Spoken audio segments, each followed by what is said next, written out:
इन्न अव्वल बैतिन वुदिअ लिन्नासि लल्लज़ी बिबक्कत मुबारकन व हुदल लिल आलमीन फ़ीहि आयातुन बय्यिनातुन मक़ामु इब्राहीम वमन दख़लहु कान आमिना वलिल्लाहि अलन्नासि हिज्जुल बैति मन इस्तताअ इलैहि सबीला वमन कफ़र फ़इन्नल्लाह गनिय्युन अनिल आलमीन। सदक़ल्लाहुल अज़ीम। मुहतरम बुज़ुर्गों और दोस्तों, इन आयात शरीफा में बहुत सारी बात बयान की गई है जो महज तर्जमे से समझ में नहीं आएंगी। पहले एक एक करके मैं वो बात आपको तफसील से समझाता हूँ, फिर तर्जमा करूँगा तो कुछ न कुछ समझ में आ जाएगा। पहली बात तो ये समझिएगा कि जिस तरह इससे पहली आयतें थी, कुल्लु ताआमि कान हिल्लन लिबनी इसराईल इल्ला मा हर्रम इसराईलु अला नफ्सी, ये यहूदियों ने एक एतराज़ किया था रसूलुल्लाह सल्लल्लाहु अलैहि वसल्लम पर, तो अल्लाह रब्बुल इज़्ज़त ने उसके जवाब में ये आयत शरीफा नाजिल फरमाई थी। इसी तरीक़े से यहूद ने एक और एतराज़ किया था रसूलुल्लाह सल्लल्लाहु अलैहि वसल्लम पर, उसके जवाब में ये आयत शरीफा नाजिल हुई। ये दूसरा एतराज़ क्या था यहूद का? यहूद का दूसरा एतराज़ ये था कि ये शख्स यानी मोहम्मद सल्लल्लाहु अलैहि वसल्लम अपने आप को नबी कहता है, हालांकि तमाम अंबिया का क़िबला तो बैतुल मक़दिस था और ये बैतुल मक़दिस की तरफ मुँह करके नमाज नहीं पढ़ते, बैतुल्लाह की तरफ मुँह करके नमाज पढ़ते हैं, तो ये कैसे नबी हैं? ये एतराज़ था। मैं आगे चलने से पहले आपको बता दूं कि रसूलुल्लाह सल्लल्लाहु अलैहि वसल्लम पर कुफ़ार, मुशरिकीन, यहूद, नसारा, मुनाफिकीन किस्म किस्म के एतराज़ करते थे, किस्म किस्म के एतराज़ करते थे। उनका बाज़ का जवाब ख़ुद अल्लाह रब्बुल इज़्ज़त कुरान पाक में नाजिल फरमाते थे और बाद का जवाब ख़ुद रसूलुल्लाह सल्लल्लाहु अलैहि वसल्लम के दिल में इल्क़ा फरमा देते, तो आप उनका जवाब देते। ये दोस्तों, इससे मैं आपको ये बताना चाहता हूँ कि अनाप शनाप ना मालूम किस किस किस्म के एतराज़ आज भी मुसलमानों पर करते हैं, इस्लाम पर करते हैं, ख़ुद रसूलुल्लाह सल्लल्लाहु अलैहि वसल्लम पर करते हैं, बल्कि इससे आगे बढ़कर अल्लाह रब्बुल इज़्ज़त की ज़ात पर एतराज़ करते हैं। जी हाँ, अल्लाह की ज़ात पर एतराज़ भी सुना होगा आपने। अजी मौलवी साहब देखियो, अल्लाह मियाँ ने ऐसा अंधा पैदा किया, बता ऐसा क्या कसूर था, अल्लाह मैंने क्यों अंधा पैदा किया ऐसा? अजी मौलवी साहब ये मेरे पे सवाल किए लोगों ने। अजी मौलवी साहब देखो, इसको कुबड़ा पैदा किया अल्लाह मियाँ ने, तो इसका क्या कसूर था, क्यों कुबड़ा पैदा किया? ऐसे अल्लाह पर एतराज़ कर रहे हैं। चलो इनको तो बाद में देखी जाएगी। मैं आपसे ये अर्ज़ कर रहा हूँ कि अल्लाह रब्बुल इज़्ज़त की ज़ात पर, अल्लाह के रसूल सल्लल्लाहु अलैहि वसल्लम पर, कुरान पर, दीन इस्लाम पर, मुसलमानों पर तरह तरह के एतराज़ात करते रहते हैं। तो इसमें एक तो है ईमान का दर्जा। क्या भाई, हम अल्लाह पर, अल्लाह के नबी पर, अल्लाह की किताब पर, दीन इस्लाम पर ईमान लाए और ये बिल्कुल ठीक है, बिल्कुल सही है, बिल्कुल सच है, इसमें कोई कमी नहीं। बस फिर तो किसी चीज़ की आगे ज़रूरत ही नहीं रही, किसी चीज़ की आगे ज़रूरत ही नहीं रही। हाँ, एक तो दर्जा ये है और ये भी होना चाहिए। लेकिन दूसरों को खामोश करने के वास्ते, दूसरों को लाजवाब करने के वास्ते अपने दीन की मालूमात इतनी होनी चाहिए कि कम से कम जिस दर्जे के हम लोग हैं, जिन दर्जे के लोगों में हमारा मिलना जुलना रहता है, और वो इस्लाम पर कोई एतराज़ करते हैं तो हम उसका जवाब देना चाहिए। एक तो खुद अपना दिल मुतमईन हो जाता है, दूसरे तबलीग का हक़ अदा हो जाता है, तबलीग का हक़ अदा हो जाता है। इसलिए कि अल्लाह तबारक व तआला ने कुरान पाक में फरमाया, उदउ इला सबीली रब्बिका बिल हिकमति वल मौइज़तिल हसनति वजादिलहुम बिल्लती हिया अहसन। 3 तरीक़े से इंसानों को अल्लाह की तरफ बुलाना है। उनमें से एक तरीक़ा मुनाजरा भी है, यानी किसी के एतराज़ और इश्काल का जवाब देना। तो मैं ये बात आपके सामने आज रखना चाहता था। इससे पहले भी मैंने रखी है, लेकिन बार बार रखने से बात अच्छी तरह जहन में बैठ जाती है। तो किसी का एतराज़ करने से अपने दिल में कोई बुराई पैदा ना करो, कोई शक व शुबा ना पैदा होना। उसका एक जवाब तो वो है जिसके लिए किसी इल्म की ज़रूरत नहीं, वो मैंने आपको बता दिया। और दूसरा ये है कि उसकी मालूमात हमें होनी चाहिए। मिसाल के तौर पर एक एतराज़ करते हैं कि इनका जो काबा है ना, काबा वो शिव जी का, हमारे शिव जी का मंदिर था, और जब इनके नबी आए, जब उसमें हमारे देवी देवताओं की मूर्तियां रखी हुई थी, तो इनके नबी ने वो उठा के फेंक दी थी। और एक दिन हमारी हुकूमत होगी वहाँ से, और हम शिव जी का मंदिर बनाएंगे उसे, और ना मालूम क्या क्या क्या क्या। हाँ, अच्छा, हमारे भाई कुछ आधी अधूरी सी बातें सुनकर यकीन भी कर लेते हैं। अब जी हाँ, रसूलुल्लाह सल्लल्लाहु अलैहि वसल्लम के ज़माने में बुत तो रखे थे जी बैतुल्लाह में, रखे थे जी बैतुल्लाह में बुत। तो बस दोनों को जोड़ मिलावेंगे और सोच लेंगे कि हाँ शायद इनकी बात सही है। मेरे दोस्तों, पूरी दुनिया में बुत परस्ती थी, पूरी दुनिया में बुत परस्ती थी। यही नहीं कि सिर्फ हिंदुस्तान ही में देवी देवताओं को और बुतों को पूजा जाता, पूरी दुनिया में बुत परस्ती थी। उनके मज़हब अलग अलग थे, लेकिन पूजते थे बुतों को। इसलिए मक्के वालों के बुत अलग थे, हर कबीले का, हर ख़ानदान का बुत अलग था। ये है, बनु सकीफ़ का ताइफ वालों को अलग था, मक्के वालों को अलग था, वगैरह वगैरह, इसी तरह थे सबके। तो वो उनके बुत थे, इनके बुत नहीं थे जी। अच्छा खैर, अब बात चलते हैं। अल्लाह रब्बुल इज़्ज़त ने यहूद का जवाब इस तरह पर दिया और हमें असल बात इस तरह पर बताई कि रुए ज़मीन पर अल्लाह की इबादत के वास्ते सबसे पहला घर जो बना वो बैतुल्लाह बना। दूसरे अल्फाजों में कहता हूँ, दूसरे अल्फाज में दूसरी मर्तबा कहता हूँ, अल्लाह ने ये इरशाद फरमाया कि रुए ज़मीन पर अल्लाह की इबादत के वास्ते जो सबसे पहला घर बना वो बैतुल्लाह बना। तो यहीं से जवाब होगा। अब जवाब की ज़रूरत भी नहीं, बात तो उनकी तो ख़त्म हो ही गई, तो गलत तो है ही। देखो, इसमें तफसील है। बाद रिवायात से तो मालूम यह होता है कि जब अल्लाह रब्बुल इज़्ज़त ने ज़मीन बनाई तो इस पूरी ज़मीन का जो सेंटर है, मरकज़ है, सेंटर है, वो जगह है जहाँ बैतुल्लाह है।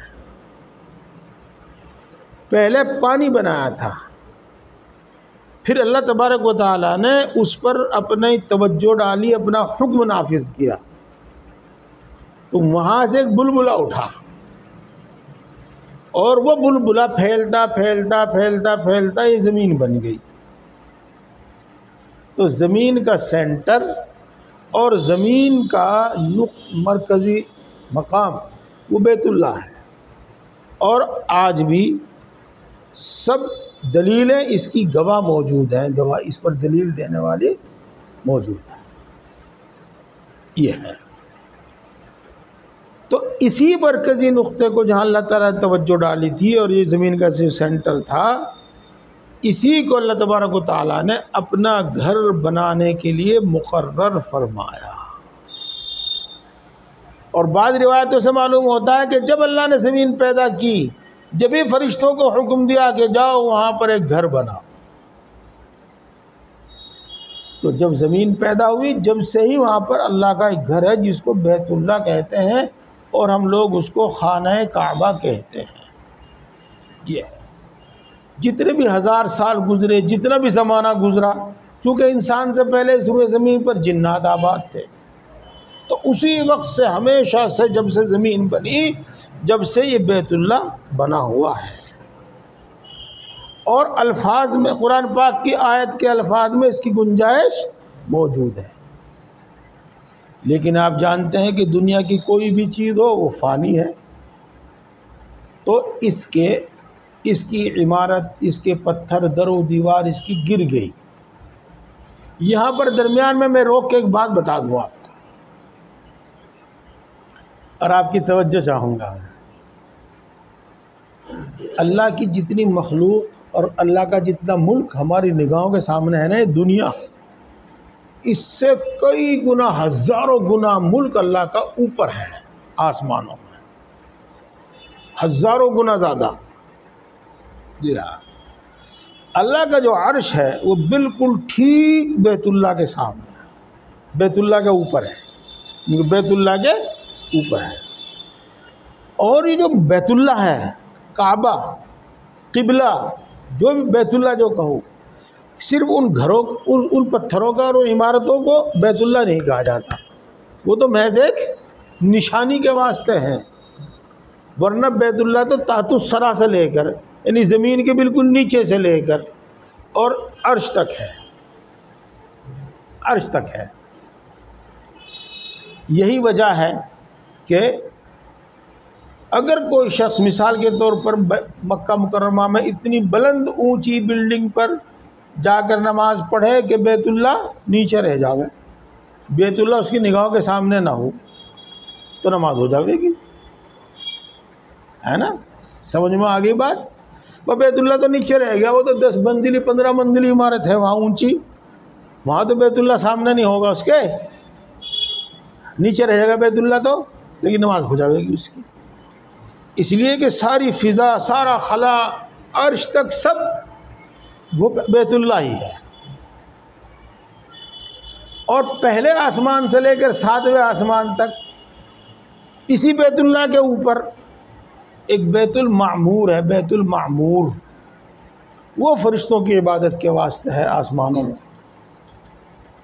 तो ये सबसे पहला घर है जो अल्लाह तबारक व तआला ने अपनी इबादत के वास्ते मुकर्रर फरमाया, बनवाया। फिर इसके बाद यह आता है कि जब हज़रत आदम अलैहिस्सलाम ज़मीन पर उतारे गए तो उस वक्त बैतुल्लाह की ये दीवारें मौजूद नहीं थी। तो हज़रत आदम अलैहिस्सलाम को अल्लाह तबारक व तआला ने हुक्म दिया कि सबसे पहले मेरी इबादत के वास्ते घर बनाओ और उसका तवाफ़ करो। अब देखो अगली बात, रिवायात तो वो कुछ ऐसी ही हैं, कच्ची पक्की सी, लेकिन बात को पूरी करने के वास्ते हम समझा देते हैं, बता देते हैं। हज़रत आदम अलैहिस्सलाम को श्रीलंका में एक पहाड़ पर उतारा गया था और हज़रत हव्वा अलैहिस्सलाम को जिद्दा में, जद्दा या जिद्दा जो भी कुछ आप कहते हो, उसमें उतारा गया था। और फिर हज़रत आदम अलैहिस्सलाम चलकर मक्का मुकर्रमा पहुँचे तो अराफात में हव्वा की और आदम की दोनों की मुलाकात हुई, इसी वजह से उसको अराफात भी कहते हैं उस मैदान। और वहाँ से चलकर वो तो मक्का ही हो गया था, हरम शरीफ। तो फिर हज़रत आदम अलैहिस्सलाम ने ये बैतुल्लाह बनाया, ये है। और हज़रत आदम अलैहिस्सलाम का बनाया हुआ बैतुल्लाह हज़रत नूह अलैहिस्सलाम के ज़माने तक रहा। हज़रत नूह अलैहिस्सलाम के ज़माने में जो तूफ़ान आया था उसमें फिर इसकी दीवारें गिर गई थी और इसके ऊपर रेत चढ़ गया था। फिर हज़रत इब्राहीम अलैहिस्सलाम को अल्लाह तबारक व तआला ने हुक्म दिया और हज़रत इब्राहीम और हज़रत इस्माईल अलैहिस्सलाम ने फिर इसको दोबारा तामीर किया। फरिश्तों ने आकर निशानदेही की कि यहाँ से इस जगह से रेत हटाओ, यहाँ नीचे बुनियाद निकलेगी। फिर उन्हीं बुनियादों पर हज़रत इब्राहीम और हज़रत इस्माईल अलैहिस्सलाम ने बैतुल्ला बनाया। दरमियान में बैतुल्ला हवादिसात की वजह से, बैतुल्ला ना कहो, बैतुल्ला की दीवारें कहो, गिरती रही और इसको बनाते रहे। एक जुरहुम कबीला था जिसमें हज़रत इस्माईल अलैहिस्सलाम की शादी भी हुई थी, और हज़रत इस्माईल अलैहिस्सलाम की हज़रत हाजरा की इजाज़त से ही वो लोग वहाँ पर आबाद हो गए थे। वो किस्सा लंबा है, फिर बताऊँगा। तो उन्होंने बनाया, फिर कौम अमालिका ने बनाया, फिर रसूलुल्लाह सल्लल्लाहु अलैहि वसल्लम नबी तो नहीं बने थे अभी तक, लेकिन आप पैदा हो चुके थे, जवान हो चुके थे आप। उस वक्त भी एक मर्तबा मुनहदिम हो गई थी इसकी दीवारें, तो कुरैश ने बनाया। कुरैश ने हज़रत इब्राहीम अलैहिस्सलाम की बुनियादों पर नहीं बनाया, बल्कि उसमें कुछ तरमीम कर दी। और उसकी तरमीम जो लोग देख कर आए हैं वो तो आसानी से समझ जाएंगे, जो लोग नहीं समझ में आए उनको बता देंगे। तो ये चौकोर, इस ये चौकोर है, और काबा के माने भी चौकोर के ही होते हैं। तो ये समझो पूरा घर था, बैतुल्लाह पूरा था। इसमें दो दरवाजे थे, एक इधर था एक इधर था, इधर दाखिल होने के लिए, इधर निकलने के लिए। और दरवाज़ा ज़मीन के बराबर ही समझ लीजिएगा आप। हज़रत इब्राहीम अलैहिस्सलाम ने बैतुल्लाह इस तरह बनाया था, और हज़रत आदम अलैहिस्सलाम का बैतुल्लाह भी इसी तरह बनाया हुआ था। और बाद में जिन लोगों ने बनाया इसी तरह बनाया, लेकिन कुरैश ने इसमें एक तरमीम की। एक क्या बल्कि दो तरमीम की। एक तो तरमीम ये की कि कुछ हिस्से में तो बैतुल्लाह बना दिया, ये इसमें मान लो आप, और ये हिस्सा खुला छोड़ दिया, जिसको आजकल आप हतीम कहते हैं ना, हतीम, वो खुला छोड़ दिया। ये बैतुल्लाह ही का हिस्सा था, और इब्राहीम अलैहिस्सलाम के ज़माने में जो बैतुल्लाह था उसकी तामीर यहाँ तक थी, इन्होंने खुला छोड़ दिया। अब आप ही कहें खुला क्यों छोड़ दिया, है ना? तो देखो ये बात जानने की है। उस ज़माने के अरबों के हालात हम बहुत बहुत बहुत ख़राब सुनते हैं, लेकिन उनके अंदर कुछ खूबियाँ भी थी, और उन खूबियों ही की वजह से अल्लाह तबारक व तआला ने उनमें नबी भेजा था। हाँ, उन सब खराबियों के बावजूद उन्होंने ये तय किया था कि बैतुल्लाह में सिर्फ हलाल पैसा लगाया जाएगा, हराम और मुश्तबा किस्म का पैसा बैतुल्लाह में नहीं लिया जाएगा। और पूरा बैतुल्लाह बनेगा तो फिर पूरा बैतुल्लाह बना देंगे, और नहीं आधा बनेगा तो आधा बना देंगे, जितना बनेगा हलाल पैसे से इतना बना देंगे। देखो कितनी अच्छी बात। तो उनके पास इतना पैसा जमा नहीं हो सका कि पूरी जगह में बैतुल्लाह बनाया जा सके। इस वास्ते उन्होंने जितना हलाल पैसे से बना सका इतना बना दिया, और बाकी खुला छोड़ दिया, और उसकी बाउंड्री बना दी, जिससे पता रहे कि ये बैतुल्लाह का हिस्सा है। बात देखो अमल करने की है। देखो मस्जिदों में भाई पत्थर लगे ना लगे, टाइल लगे ना लगे, एसी लगे ना लगे, लेकिन ऐसा वैसा पैसा बिल्कुल मत लिया करो।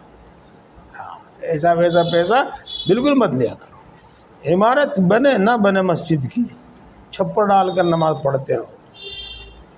एक तो ये तरमीम की। उन्होंने दूसरी तरमीम ये की कि दो दरवाजे के बजाय एक दरवाज़ा कर दिया, और सतह ज़मीन के बजाय वो काफ़ी ऊपर रख दिया उसको, इस वास्ते के वो अंदर दाखिल करने पर कुछ क्या कहते हैं उसको, नजराना लेते थे।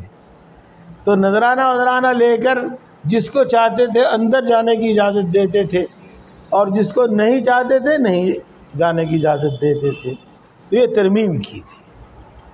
रसूलुल्लाह सल्लल्लाहु अलैहि वसल्लम ने अपनी ये तमन्ना ज़ाहिर की थी एक मर्तबा कि अभी नया नया इस्लाम है, और इन अरबों के दिल में कोई शक शुबा पैदा ना हो जावे, इसलिए मैं ये काम नहीं करता भी। नहीं तो मेरा जी ये चाहता है कि मैं बैतुल्लाह की दीवारें मुनहदिम करके इसको बिल्कुल उसी तरह बनाऊं जिस तरह इब्राहिम अलैहिस्सलाम ने बनाया था। लेकिन इसके बाद रसूलुल्लाह सल्लल्लाहु अलैहि वसल्लम ने ऐसा इरादा भी नहीं फरमाया और आप इस दुनिया से भी पर्दा फरमा गए। फिर हज़रत मुआविया रज़ियल्लाहु ताला अन्हु के ज़माने में, यूँ कहो हज़रत उस्मान गनी रज़ियल्लाहु ताला अन्हु के बाद, बल्कि यजीद के ज़माने में कहो, यजीद के ज़माने में हज्जाज इब्ने हज्जाज ने, हज़रत अब्दुल्लाह इब्ने ज़ुबैर ने इस काबे को मुनहदिम करके, इसकी इमारतों को मुनहदिम करके और उसको उस तरह बना दिया जिस तरह रसूलुल्लाह सल्लल्लाहु अलैहि वसल्लम चाहते थे और जिस तरह हज़रत इब्राहिम ने बनाया था। तो हज्जाज इब्ने यूसुफ ने अब्दुल्लाह इब्ने ज़ुबैर का बनाया हुआ ये बैतुल्लाह मुनहदिम करके फिर उसी तरह बना दिया जिस तरह कुरैश ने बनाया था। ये इसके बाद हज़रत इमाम मालिक रहमतुल्लाह अलैह के ज़माने में उस वक्त के बादशाह ने चाहा कि मैं इसको मुनहदिम करके उसी तरह बना दूं जिस तरह रसूलुल्लाह सल्लल्लाहु अलैहि वसल्लम चाहते थे और जिस तरीके से इब्राहिम अलैहिस्सलाम ने बनाया था। लेकिन इमाम मालिक रहमतुल्लाह अलैह ने उनको मना कर दिया कि हर बादशाह आता रहेगा, अपनी नाम आवरी के वास्ते बैतुल्लाह को मुनहदिम करता रहेगा, बनाता रहेगा, मुनहदिम करता रहेगा, बनाते रहेंगे, नहीं बस अब ये इसको इसी तरह रहने दो तुम। चुनाचे वो इसी तरह है। बहरहाल इस तारीख़ से आपको बतलाना ये मकसूद है कि या तो यूँ कहो कि रूए ज़मीन के बनने के बाद, पैदा होने के बाद सबसे पहला घर अल्लाह ने बैतुल्लाह बनवाया फरिश्तों के ज़रिए। और ये बात तो बिल्कुल अपनी जगह दुरुस्त है, हदीसों से साबित है कि सबसे पहले इंसान और सबसे पहले नबी ने अल्लाह का सबसे पहले घर बनाया, सबसे पहला घर बनाया और तवाफ़ किया, वो बैतुल्लाह है। उसी की तरफ मुँह करके हम अब नमाज़ पढ़ते हैं, उसी की तरफ, उसी का हम तवाफ़ करते हैं, उसी का हम हज करते हैं। लिहाजा हमारा दीन सबसे पहला दीन है इस दुनिया में। हमारी मस्जिदें, हमारा बैतुल्लाह सबसे पहला है। ये मतलब है अव्वल बैतिन वुज़िअ लिन्नास लल्लज़ी बिबक्कता, सबसे पहला घर वो जो अल्लाह ने लोगों की इबादत के वास्ते मुकर्रर किया, वो घर है जो मक्का में मौजूद है। बक्का और मक्का ये दोनों नाम हैं और अरब इसको दोनों तरीक़े से बोला करते थे। उस ज़माने में जो ज़्यादा मशहूर था बक्का, वो कुरान पाक में नाजिल हुआ। उसके बाद से ये मक्का ज़्यादा मशहूर हो गया। लेकिन मक्का बक्का में कोई फ़र्क नहीं। जो ज़बानों से वाकिफ़ हैं वो समझते हैं कि एक हर्फ को दूसरे हर्फ से बदल लेते हैं। ये हुआ, यही बात हो जाए। अब इसके बाद एक दूसरी बात और सुन लीजिएगा। एक रिवायत से तो ये मालूम होता है, अब बस मैं इस झगड़े को छोड़ूं, हज़रत इब्राहीम अलैहिस्सलाम रसूलुल्लाह सल्लल्लाहु अलैहि वसल्लम से पूछा गया कि एक तो बैतुल्लाह है मक्का में बैतुल्लाह, और एक हरम है यरूशलेम में बैतुल मक़दिस में, जिसकी तरफ अंबिया किराम अलैहिस्सलाम मुँह करके नमाज़ पढ़ा करते थे। तो इन दोनों की तामीर में कितना फ़ासला है, कितना फ़ासला है? तो रसूलुल्लाह सल्लल्लाहु अलैहि वसल्लम ने इरशाद फरमाया 40 साल, यानी यरूशलेम में जिसको हरम कुदसी कहते हैं, हरम कुदसी कहते हैं, बैतुल मक़दिस कहते हैं, वो 40 साल के बाद बनाया। आदम ने बनाया 40 साल के बाद और ये इब्राहीम ने बनाया 40 साल के बाद। ये है मसला, ये है मसला। ये बहरहाल वो बाद का है। और हज़रत इब्राहीम अलैहिस्सलाम और उनसे पहले हज़रत इस्माईल अलैहिस्सलाम और इनसे पहले जितने भी अंबिया गुज़रे वो सब बैतुल्लाह की तरफ मुँह करके नमाज़ पढ़ते थे। हज़रत आदम, हज़रत शीश, हज़रत इदरीस, हज़रत नूह अलैहिस्सलाम सब बैतुल्लाह की तरफ मुँह करके नमाज़ पढ़ते थे। और हज़रत इसहाक़ अलैहिस्सलाम वो और उनकी औलाद और बनी इसराइल वो बैतुल मक़दिस की तरफ मुँह करके नमाज़ पढ़ते थे। लेकिन तमाम अंबिया किराम अलैहिमुस्सलाम हज बैतुल्लाही का क्या करते थे और तवाफ़ बैतुल्लाही का क्या करते थे। ये है, इस सिलसिले में कुछ न कुछ शुबह सा रहता था।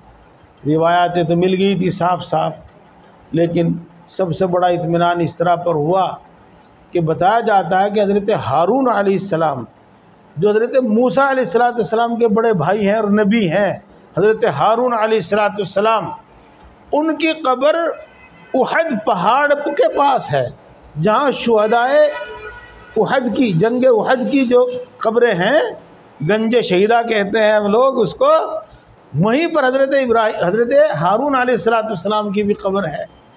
अब सवाल पैदा होता है कि इब्राहिम यहाँ के, वो हारून अलैहिस्सलाम यहाँ कैसे आए? तो कहते हैं कि वो हज करने के लिए आए थे। हज करके जब वापस हो रहे थे और मदीने में यहाँ पहुँचे उहद पहाड़ पर, तो यहीं फरिश्ता आ गया और कहा कि भाई चल बस हो लिया, का वक्त पूरा हो लिया। तो वहीं पर वो उनकी वफ़ात हुई और वहीं पर वो दफन कर दिए गए।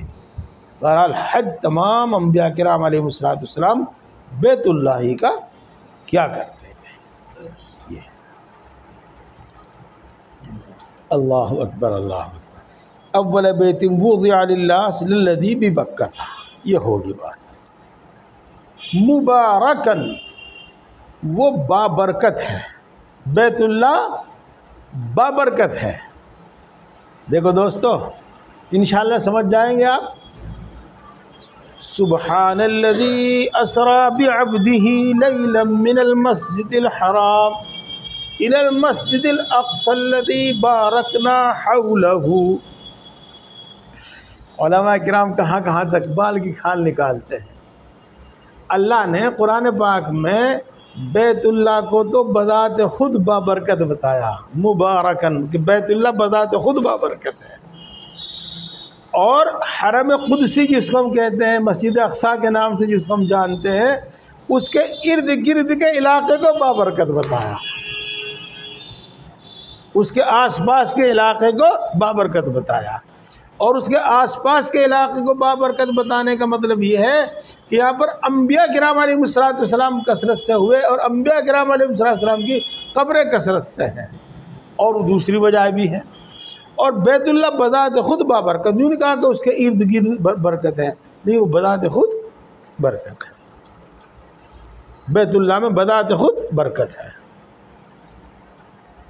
बैतुल्लाह की बरकत, हाँ, कुछ बातें तो मैं बता दूंगा और कुछ बातें मैं बताने से कासिर हूँ, वो वहीं जाके आपको मालूम हो सकती है, वो वहीं जाके मालूम हो सकती है।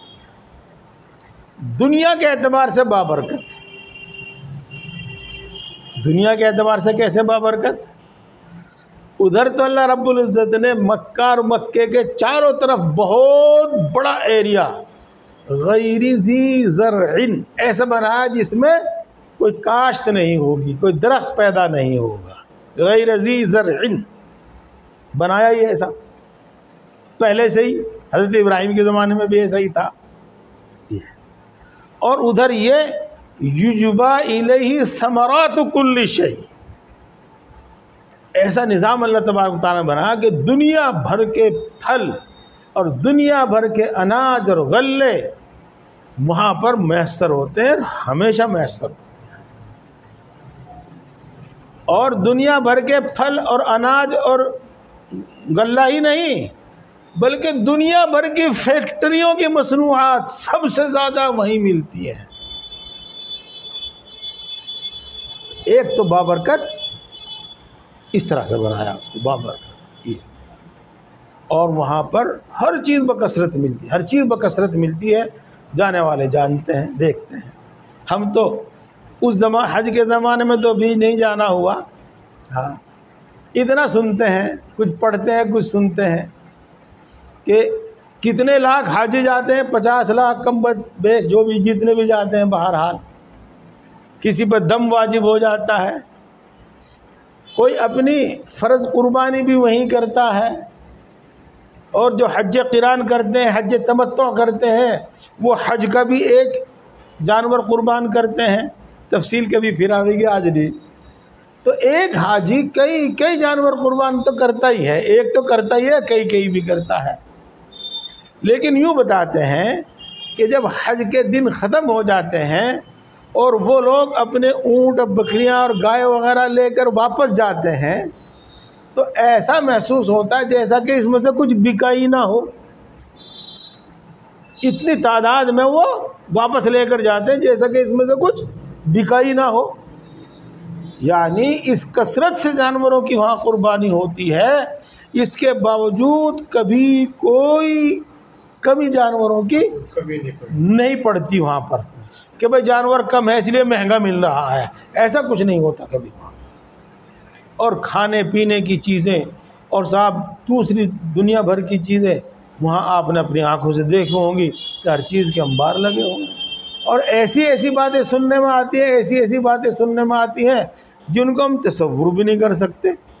हमारे अपने एक आदमी थे, अब तो उनका इंतकाल हो गया, वो मक्का मुकर्रमा में म्यूनिसिपलिटी में ही एक गाड़ी में ड्राइवर थे, ये थे। तो ये बताते थे कि वो ऐसे ऐसे अनाज, ऐसे ऐसे गेहूँ, वो चावल जिन्हें हम देख के तरसेंगे हमें खाने को मिल जाए, ऐसे ऐसे फल, लेकिन वहाँ का डॉक्टर उनको कहता कि भाई ये तो रिजेक्ट हो गया, रिजेक्ट हो गया। तो वो सब भर के ले जाते एक जंगल में, उन्हें घेर के उनके ऊपर से रेत डाल देते। तो हर चीज़ की इतनी कसरत, बड़ी फरावानी, कभी कोई तंगी पेश नहीं आती।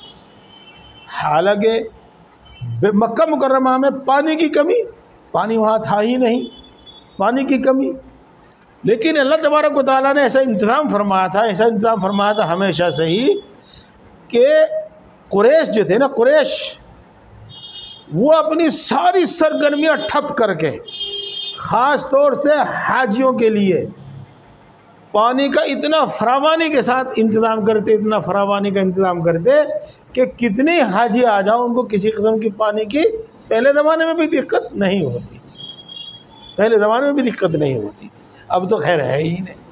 गरज अल्लाह तबारक व तआला ने दुनिया की हर चीज़ वहाँ फरावानी के साथ रखी है, और एक बरकत का मतलब तो यही है। और रही दूसरी बरकत, तो लंबी चौड़ी हदीस तो आपने सुन रखी होगी, मैं बिल्कुल आखिर बता दूँ आपको कि उस मस्जिद में एक नमाज पढ़ने का सवाब 1 लाख नमाज पढ़ने के बराबर है, 1 लाख नमाज पढ़ने के बराबर है। और जमात से जब हम पढ़ते हैं तो 27, तो वहाँ पर एक हाजी, एक उम्रा करने वाला या वहाँ जाने वाला एक नमाज जमात से पढ़ता है तो 27 लाख नमाजों का सवाब उसको मिलता है। और ये सिर्फ नमाज के साथ ख़ास नहीं, बल्कि तमाम इबादतों में इसी तरह का मामला है, तमाम इबादतों में इसी तरह का मामला है। मेरे दोस्तों, ये बरकतें तो हैं कुछ, उसके बाद वहाँ जाके क्या बरकत महसूस होती है, वहाँ जाके क्या बरकत महसूस होती है, वहाँ पर ताअत और इबादत का जो शौक़ होता है वो वाकई बेमिसाल होता है। अपना जो कुछ थोड़ा बहुत तजर्बा है वो तो है ही, लेकिन तकरीबन वहाँ जाने वालों से सभी से हमने इस तरह का उनका हाल सुना।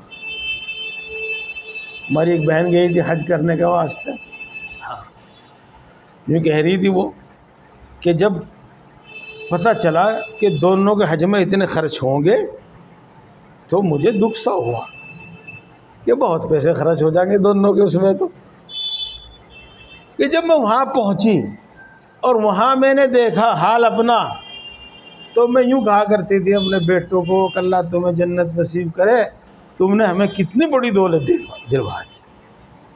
क्योंकि कितना नमाज पढ़ लो, कितनी दुआ मांग लो, कितना कुरान पढ़ लो, जी भरता ही नहीं। और वो खुशू समझ गए होंगे आप, अल्लाह की तरफ जो ध्यान होता है वहाँ जाकर ऐसा जैसे कि वाकई बिल्कुल अल्लाह सामने है, ऐसी कैफियत वहाँ जाकर हो जाती है अक्सर व बेशतर, ऐसी कैफियत वहाँ जाकर हो जाती है अक्सर व बेशतर। तो ये दीनी और दुनियावी बरकतें हैं, बरकत। बाकी इंशाअल्लाह फिर होगा। अल्लाह तबारक व तआला हम सबको अमल की तौफीक अता फरमावे। दोस्तों, जो बात आप सुन रहे हैं, तफसील से सुन रहे हैं, आपको मालूम हो गया कि सबसे अफजल नबी हमारे नबी, और सबसे अफजल दीन हमारा दीन, और सबसे अफजल उम्मत हम। दोस्तों, हमें इस नेमत की कदर होनी चाहिए, और दीन के एक एक हुक्म पर और रसूलुल्लाह सल्लल्लाहु अलैहि वसल्लम की एक एक सुन्नत पर बड़े फ़ख्र के साथ हमें अमल करना चाहिए।